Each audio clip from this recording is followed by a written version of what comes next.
Once again, we are here with the two-division world champion, Danny Swift Garcia. Danny, you look in impeccable shape.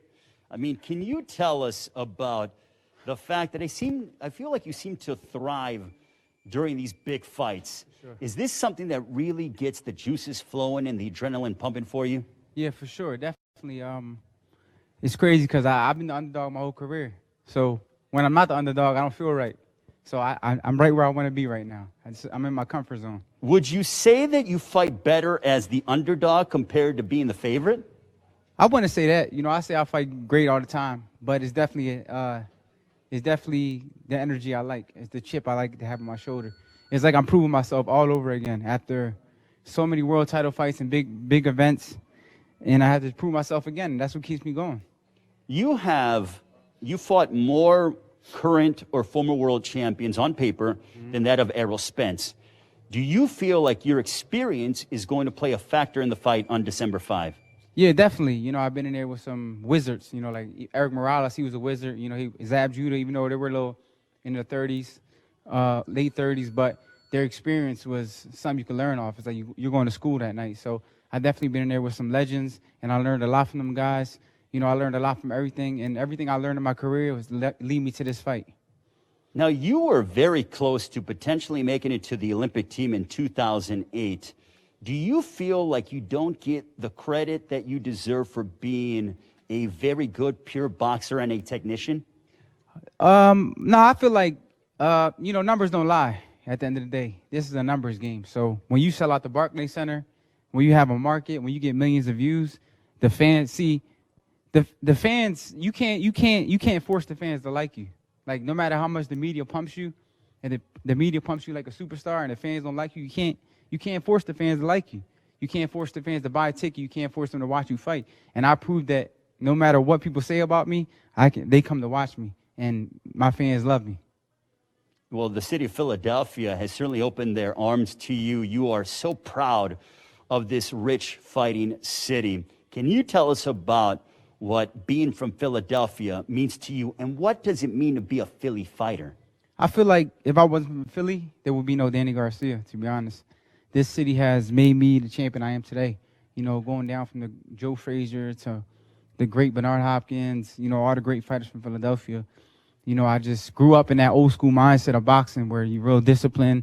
You're taught to fight with your hands up since a kid. And I think that served me well, you know, mentally and physically. And the fact that I'm Puerto Rican, I have a whole nother arsenal of Puerto Rican blood and their great heritage. So I feel like I got the best of both worlds when it comes to boxing. When you look at that, because I know you're proud of your Puerto Rican heritage, you've mentioned the likes of Hector Camacho, but does that give you extra fuel to be able to go out there and get that significant victory, that major prize fight win on December 5 against Errol Spence Jr.? Yeah, I mean, this is it. This is it. This is the fight you got to win. This is for your legacy. So, you know, besides everything else, this is a fight that I have to win. And, you know, I've been here every day working hard for one goal, and that's just to win. Can you tell us about the relationship, the bond that you share with your father, Angel Garcia? Because I don't think I've ever seen you without your father, and you guys have this father-son dynamic, fighter-trainer dynamic as well, but I feel like you guys are best friends. Yeah, we're definitely best friends. You know, we could tell each other anything. We could do anything together. It's just fun. You know, it's fun to have someone on your side all the time. You know, someone you could trust, and that's what we have. We have trust and we have friendship, and I think that's why it serves us so well. You've been fighting before PBC was born back in March of 2015, but you've been such an integral piece to Premier Boxing Champions and the brand. What does it mean to you to be a part of PBC? Oh, man, it's an honor. You know, since 2015, I believe my first fight was on Premier Boxing Champions. So it's been a great 5 years. You know, everything they promised me, they've done. You know, and and now we're here, a big pay-per-view event. 5 years later from when it launched, Garcia versus Spence, and it's great. I'm just excited to be a part of it. You know, it's a blessing. I asked your father this, but I'd like for you to expound on this as well.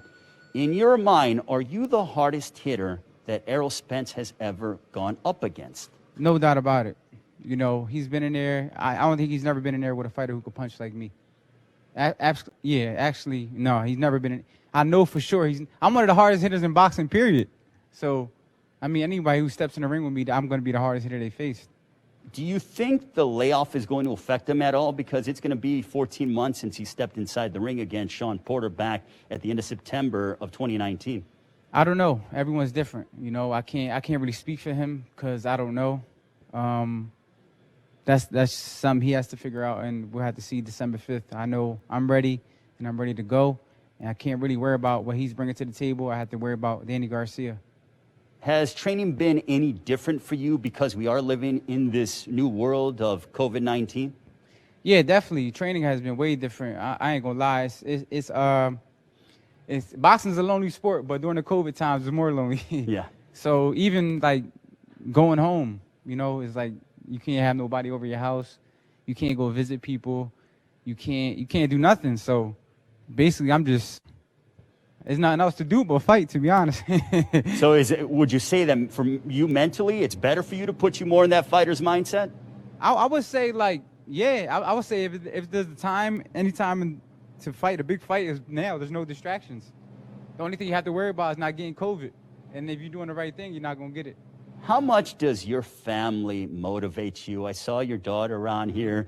You know, she was watching you train, and she's so proud of you. How much does your family motivate you on a daily basis? My family motivates me a lot. You know, it's been a long camp, and this is probably like the first or second time she come to the gym all camp. So it's definitely motivation to see her, and it gives me like happiness, and I'm able to hit the bag hard and hit the pads hard and see her in between the rounds. So it keeps me going. The Philadelphia-Dallas rivalry is obviously apparent in football in the NFC East. Do you take any of that pride going into your fight on December 5, or is that just for football? No, I take the pride of Philadelphia every time I step in the ring. Every time I step in the ring, the pride of Philadelphia is in me. So this is definitely a rivalry. If Errol Spence is watching this right now, what do you want to tell him as we are 12 days away until your pay-per-view showdown? I'm going to say December 5th, the Danny Garcia show is coming to Texas, baby. Danny, thank you so much for your time. Good luck. We look forward to seeing you next week in Fight Week. Thank you. I appreciate it. Danny Swift Garcia joining us here in Philadelphia.